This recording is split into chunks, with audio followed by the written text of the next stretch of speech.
இதனாலே கர்த்தருடைய வார்த்தையை கொடுக்க தேவன் எனக்கு பெரிய கிருபைக்காக என் தேவனுக்கு நான் நன்றி செலுத்துகிறேன். கண்கள் மூடி நான் செபிப்போம். அன்பி பரிசுத்தமுள்ள பரலோக தகப்பனே, இந்த வேலைக்காக நன்றி செலுத்துகிறேன். இஸ்தப்பா இதனாலே கர்த்தாவே பேசுனீங்க நல்ல பிதாவின் ஆவியார் சொன்னீரப்பா. ஆவியார் பேசுவதாக நாங்கள் கேட்கிறோம். ஆண்டவர் நீ பேசும் நாங்கள் கேட்கிறோம். இயேசுவி நாமத்தினால ஜெபிக்கிறோம் நல்ல பிதாவே, ஆமென். இந்த நாளிலேயே லூக்கா 16ஆம் அதிகாரம் 19ஆம் வசனத்தில் பார்த்தோம்னால் ஐஸ்வர்யவானும் லாசரு பற்றி பைபிள் போட்டிருக்குது. ஐஸ்வர்யமுள்ள ஒரு மனுஷன் இருந்தான். அவர் ரத்தாம்பரமும் விலையேற பெற்ற வஸ்திரமும் தரித்து அனுதினமும் சம்பூர்ணமாய் வாழ்ந்து கொண்டிருந்தான் அப்படின்னு சொல்லி வேதத்தில் பார்ப்போம். அனுதினமும் சம்பூர்ணமாய் சாப்பிட்டுருந்தான். அவனுக்கு எந்த ஒரு குறைவே கிடையாது. நல்ல வசதி, நல்ல ராஜ்ய வாழ்க்கை தான் ஐஸ்வர்யம், நல்ல ஐஸ்வர்யம் உள்ள மனிதன். ஆனால் வீட்டு பக்கத்தில் செஞ்சு இருந்தாங்கன்னா லாசரு ஒரு மனிதன் இருந்தான். வேறு மனிதன் தரித்திரன் இருந்தான். பருக்கள் நிறைந்தவனாய் அந்த ஐஸ்வர்யனுடைய வாசல் அருகே இருந்துச்சுன்னா கிடந்தான்னு சொல்லி போயிட்டு போயிருக்குது. அங்கு கிடந்தான். அவனுடைய மேஜையில் இருந்து விழு துணிக்கினாலே தன் பசியை ஆற்ற ஆசையாக இருந்தான். நாய்கள் வந்து அவன் பருக்களை நக்கிச்சு. அப்படி ஒரு தரித்திரன் அவன் வந்து வெளியே அவங்க வாசல் அருகே கிடக்கிறான். ஆனால் வந்து அந்த ஐஸ்வர்யன் வீட்டில் வந்து பெரிய நல்ல செழிப்பான ஒரு வீடு. அவங்க நல்லா சாப்பிட்றாங்க. அவங்க அங்கேருந்து பார்க்கறது இருக்கு. அவங்க மேஜையிலேருந்து கீழே விழுந்த துணிக்கு கீழே இருந்து என்ன சாப்பிட்றதுக்கு அவன் ஆசையாக இருந்தான். அவன் ஆசையாக இருந்தான். அவன் அந்த வீட்டு நாய் வந்து அவன் மேலே இருக்க அந்த பருக்களெல்லாம் என்ன செஞ்சுக்கிட்டு இருக்குது, நக்கிச்சின்னு போடுறது வந்து அவன் பருக்களெல்லாம் நக்கிவான். அவங்க ஆசை தான். அந்த 20ஆம் ஆசனத்தில் நாய்கள் வந்து அவன் பருக்களை என்ன நக்கிச்சு பின்பு அந்த தரித்தின் ஒரு நாள் மறிச்சிட்டான். மறிச்சவங்க வெளிச்சா தேவ தூதர்கள் ஆபிரகாமுடைய மடியில் இருந்துச்சுட்டான், கடத்தப்பட்டான். அதனால அவன் வாசலுக்கு அந்த தரித்திரையை ஒரு நாள் நினைச்சுட்டான், மறிச்சிட்டான். பசியில் கிடந்து பட்டினியில் கிடந்து அவன் வந்து அப்படி மறைச்சிட்டான்னு சொல்லி நிறுத்தப்படுத்தான். அவன் மேலே புண்ணுக்கள் நிறைய புண்ணுலாம் இருந்திருக்கு. அவனுக்கு வந்து வருத்தான். ஐஸ்வர்யன் வந்து ஒரு உதவி பண்ணாதபடி போட்டுட்டான். அதனால அவனை பார்க்கலாம். அந்த வீட்டில் வந்து அவன் சாப்பிட்ற அந்த மேய்ச்சியில் இருந்து அவன் கீழே விழுறத பார்க்கலாம்.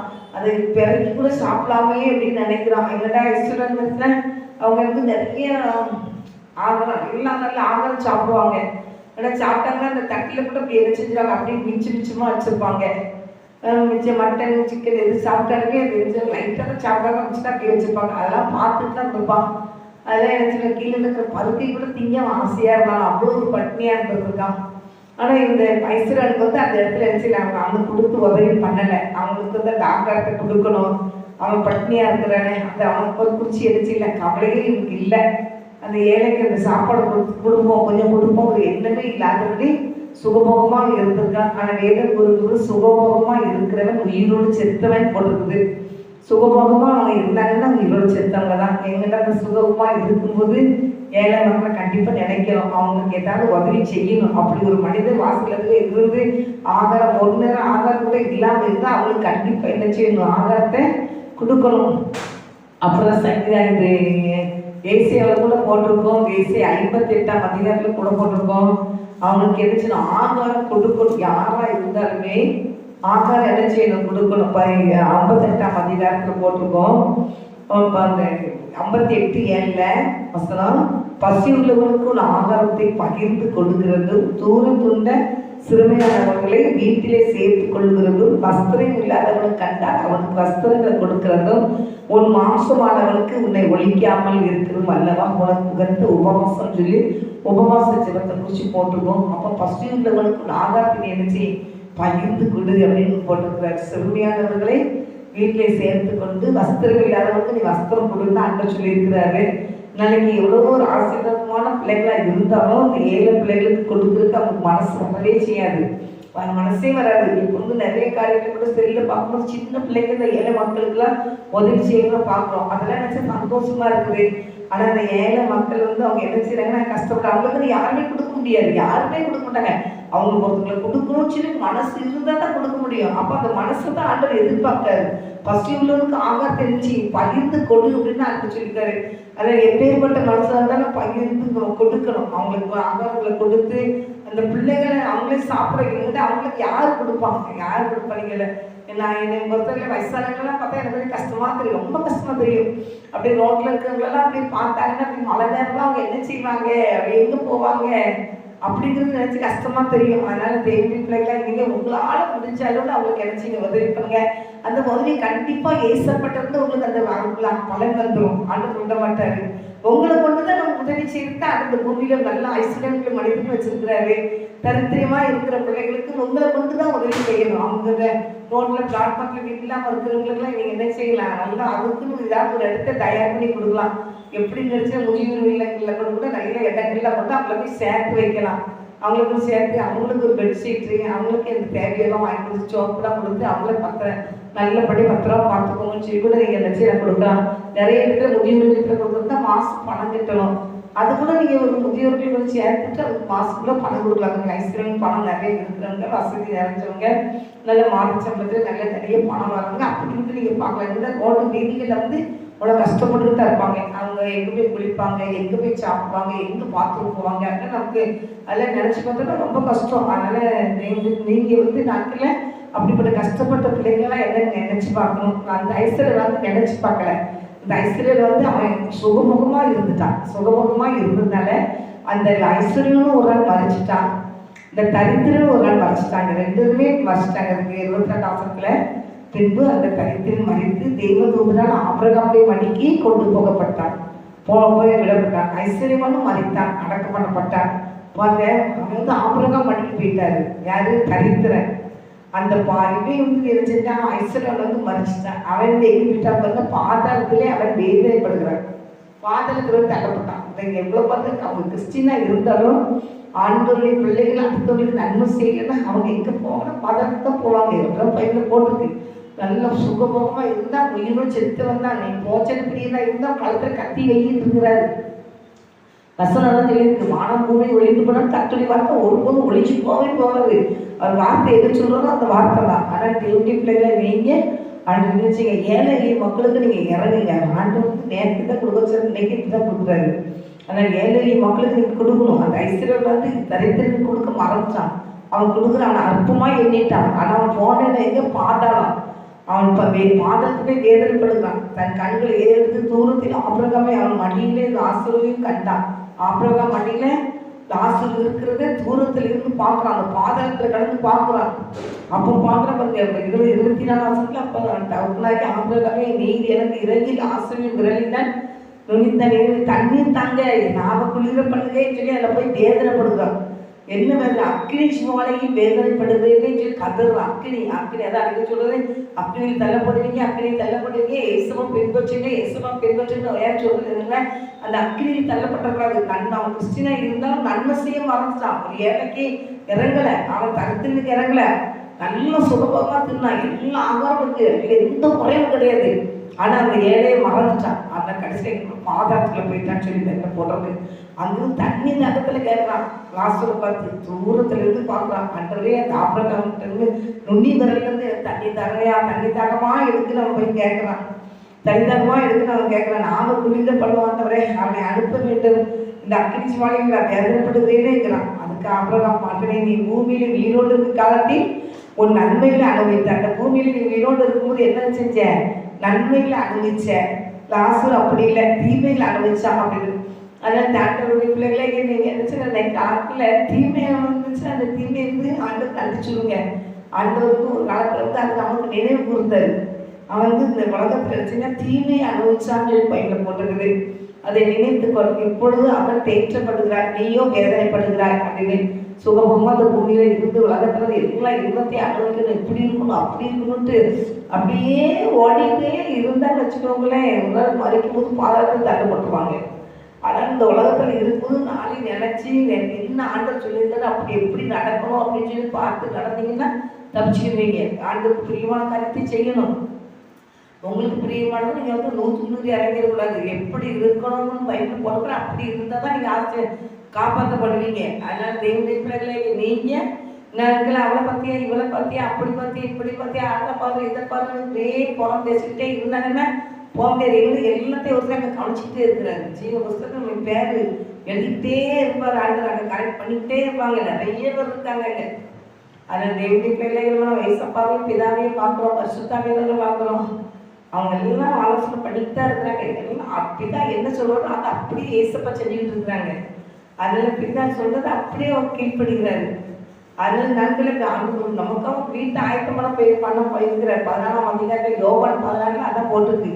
நமக்காக ஒரு வீட்டை ஆயத்தப்படுத்திக்கிட்டு இருக்கிறாரு. அவங்க எல்லாம் முடிஞ்சுட்டு நம்மளுக்கு கூட்டிட்டு போவதான் சொல்லியிருக்கிறாரு. அதான் நான் வழி, நான் சத்தியம், நான் ஜீவன், என்னையெல்லாம் ஒருவன் நெட்ட வர முடியாது. எல்லாத்தையும் நேர்த்தியா பொண்ணால் அழகுப்படுத்திட்டு இருக்கிறார். பொண்ணால் அலங்காரப்படுத்திட்டு இருக்காரு.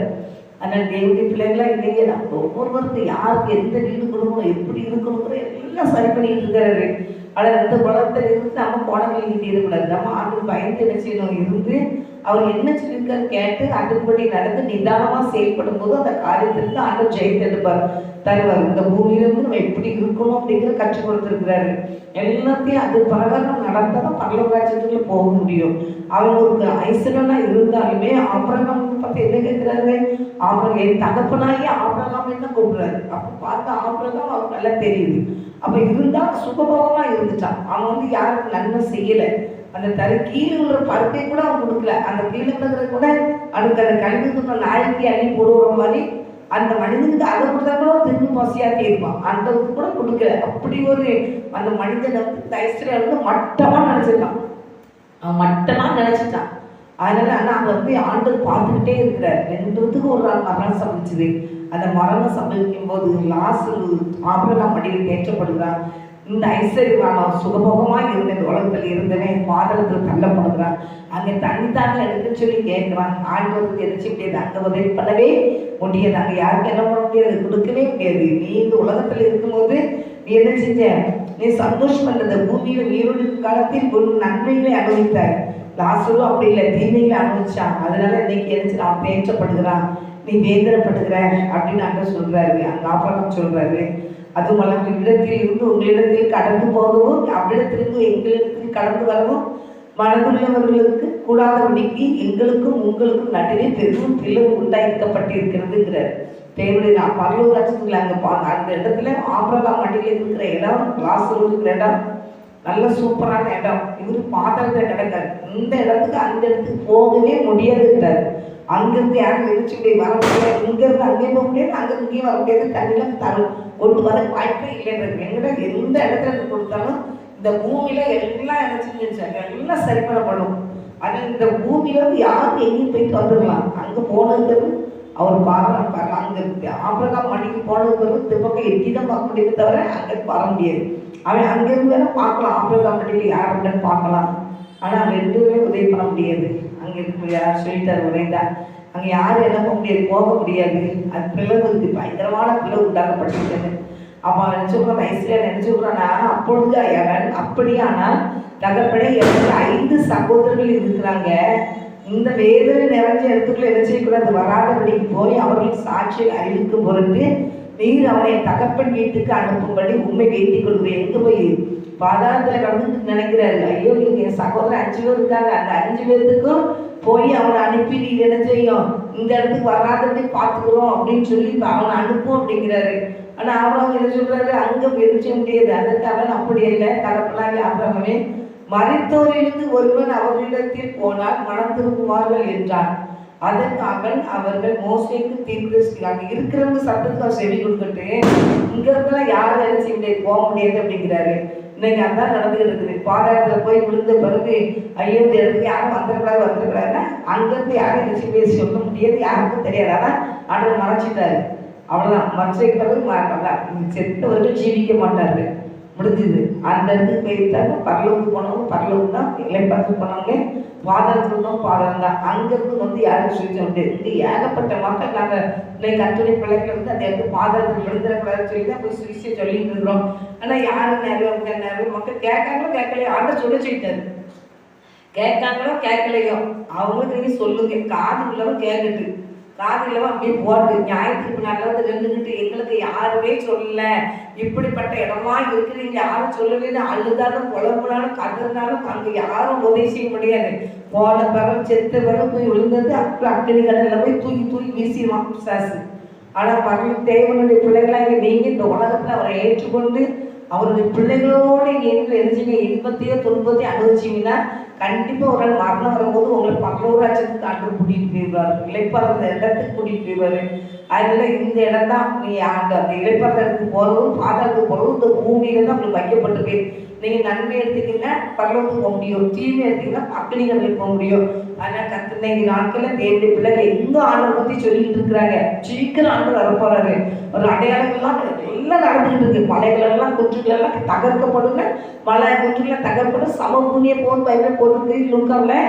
அதில் அங்கே இருந்து நடந்துக்கு எல்லா மலைகளும் சமபூமியை போயிட்டு இருக்கு, பள்ளங்க எல்லாம் நிரம்பிக்கிட்டு இருக்கு இல்லைங்களா. சந்திரன்லாம் ரத்தமே மாறும், ஆண்டு வருட சமீபமா இருக்கு. இப்போ ரத்தமா மாறிக்கிட்டு இருக்குது, சந்திரன்லாம் ரத்தமா மாறிக்கிட்டு இருக்கு. ஜலப்பங்களை வரும், ஜனங்களை மாறிக்கொண்டு போகும். சுனாமி வந்துச்சு, ஜனங்களை மாறிக்கொண்டு போயிட்டு எல்லாம் பைப்பில் இருக்கு. பூமி எதிர்ச்சி வரும் பைப்பில் இருக்கு. பூமி எதிர்ச்சி அங்கங்க பூமி எதிர்ச்சி வந்து நிறைய போயிட்டு இருக்குது. தண்ணினால நினைச்சு நிறைய இடம் அழிக்கப்பட்டு இருக்கு. பைப்பு வசனம் நிறைய இருக்கு.